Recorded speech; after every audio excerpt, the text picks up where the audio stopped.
ஆளுமைமிக்க அரசியல்வாதியாக pure politics பயிற்சி பட்டறை, நேரடி இணைய வழி வகுப்புகள். உங்கள் சீட்டிற்கு முந்துங்கள். 7338824242. பிலிப்பைன்ஸ் அதிபர் பாங்காங் மொராக்கோ 5 நாள் பயணமாக இந்தியா வந்துள்ளார். இன்று பிரதமர் நரேந்திர மோடியை சந்தித்து பேச்சுவார்த்தை நடத்தினார். தொடர்ந்து இரு நாடுகளின் உயர்மட்ட குழுக்களுடன் ஆலோசனைகளை நடைபெற்றன. இதன் தொடர்ச்சியாக இந்தியா பிலிப்பைன்ஸ் இடையே மொத்தம் 14 முக்கிய ஒப்பந்தங்கள் கையெழுத்தாகின. இதுகுறித்து வெளியுறவுத்துறை செயலர் பி. குமரன் தெரிவிக்கையில், இரு நாடுகளும் உறவை உயர்த்த ஒப்புக்கொண்டுள்ளன.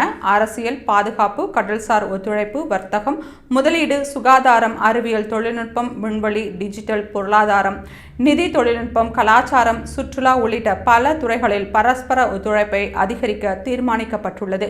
மேலும் 2025 முதல் 2029 ஆண்டு வரை நீடிக்கும் செயல் திட்டத்தையும் இரு நாடுகளும் ஏற்றுக்கொண்டுள்ளன.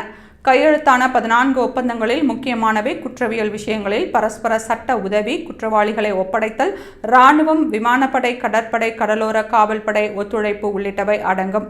பிரதான முன்னேற்றமாக டெல்லி மணிலா நேரடி விமான சேவை அக்டோபர் 1 முதல் தொடங்கப்படும் என்று அறிவிக்கப்பட்டுள்ளது. இந்த விமான சேவையை மேலும் விரிவுபடுத்துவது தொடர்பாக இருதரப்பும் தொடர்ந்து ஆலோசனைகளை மேற்கொள்ள உள்ளன.